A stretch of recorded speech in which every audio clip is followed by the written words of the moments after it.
श्री राम जय जय राम। श्री राम जय जय राम। श्री राम जय जय राम। ओम नमः शिवाय। ओम नमः शिवाय। ओम नमः शिवाय। योग वासिष्ठ दिवस क्रमांक 461। उपशम प्रकरण सर्ग 82। जे ज्याच्या शक्तीने केले जाते ते त्यानेच केल्याप्रमाणे होते। मनुष्य भांड्याने पाणी पितो, परंतु मनुष्य पाणी प्यायला असेच समजले जाते। भांडे पाणी प्यायले असे कोणी केव्हाच समजत नाही। ह्याच न्यायाने चित्ता, तू स्वभावतः अत्यंत जड असल्यामुळे तुझ्याकडे कोणत्याही गोष्टीचे कर्तृत्व येऊ शकत नाही। कारण चिदात्मा आपल्या संकल्पाने भोक्ता, भोग्य इत्यादी रूपे स्वप्नातील स्थितीप्रमाणे धारण करीत असतो। तोच चितशक्ती संपन्न आत्मा तुला निरंतर बोध करीत असतो। कारण उपदेश करण्याला योग्य असे जे अज्ञानी असतात त्यांना ज्ञात्यांनी शेकडो वेळा उपदेश करावा हे सर्वथैव युक्तच आहे। चित्ता, बोधैक रूपी अशी आत्मसत्ताच या लोकात सर्वत्र स्फुरत असते। त्या आत्मसत्तेने तुझ्या नामाचा आणि रूपाचा अंगीकार केला असल्यामुळेच तुला अस्तित्व प्राप्त झाले आहे। सारांश म्हणजे चित्ता, आत्मशक्तीपासून स्वतःच्या अज्ञानामुळे तुला चित्तरूप प्राप्त झालेले आहे। परंतु सूर्यप्रकाशामध्ये ज्याप्रमाणे हिम वितळून जाते तद्वत आत्मस्वरूपाच्या ज्ञानामध्ये तू विरून जातोस। यास्तव तू मृत आहेस, मूढ आहेस व परमार्थतः तुझे अस्तित्व नाही। अशी वस्तुस्थिती असल्यामुळे जन्मादी दुःखांना कारणीभूत होणारा असा चिदात्म्याचा अध्यास तू आपणावर व्यर्थ करून घेऊ नकोस। एखाद्या गारुड्याने उत्पन्न केलेल्या माईक वस्तूप्रमाणे ही चित्ताची कल्पना मिथ्या असून विज्ञान मात्र असे ब्रह्मस्वरूपच या जगात सर्वत्र विलास करीत आहे। ज्याप्रमाणे लाटा, तरंग इत्यादी रूपांनी समुद्रच विस्तारलेला असतो, त्याचप्रमाणे मनुष्य, देव व जगातील इतर सर्व पदार्थ यांच्या रूपाने चितशक्तीने संपन्न असलेली ब्राह्मी मायाच सर्वत्र विस्तार पावलेली आहे। मूढ चित्ता, तू जर खरोखर चिन्मय असशील तर परमपदाहून तुझे स्वरूप भिन्न नसल्यामुळे तू विनाकारण शोक का करतोस?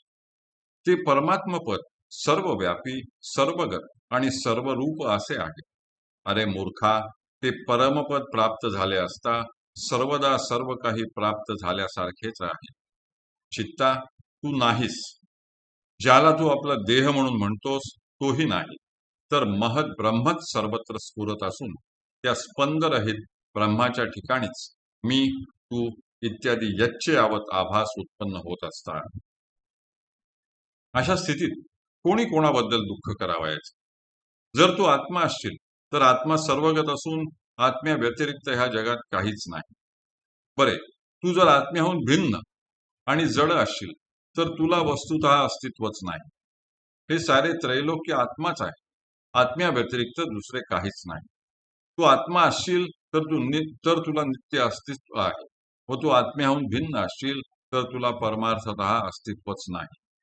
अशी वस्तुस्थिती असल्यामुळे हा मी, हे माझे वृद्ध शरीर, हा माझा संसार अशा कल्पना तू विनाकारण का करतोस? अनात्म वस्तूला कधीतरी वास्तविक सत्ता असते का? सशाचे शिंग लागल्यामुळे आजपर्यंत कोणी मेला आहे?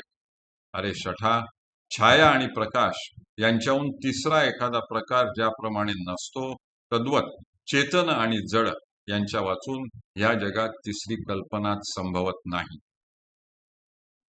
सम्यक ज्ञानदृष्टीच्या योगाने चित्तातील चिदाभास आणि बाह्य जगातील जडत्व या दोन्ही दृष्टी अविद्येसह अस्तंगत झाल्या असता स्वसंवेद्य असे जे काही अवशिष्ट राहते ते परब्रह्मच वास्तविक तुझे स्वरूप आहे।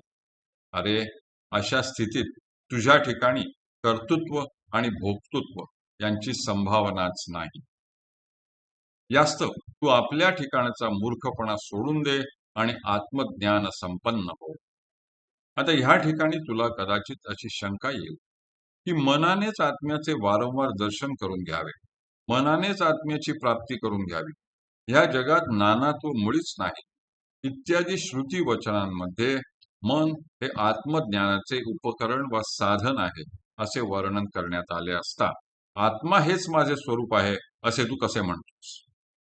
तर ह्या शंकेचे समाधान असे आहे की अज्ञ दशेमध्ये मुमुक्षूंना उपदेश करण्याकरिता चित्ताच्या किंवा मनाच्या योगाने आत्मा स्वात्म साक्षात्कार रूपी कार्य करून घेतो असे अध्यात्मशास्त्र आणि सद्गुरू सांगत असतात.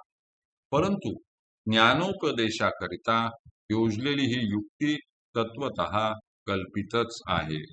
हरि ओम तत्सत. हरि ओम तत्सत. हरि ओम तत्सत.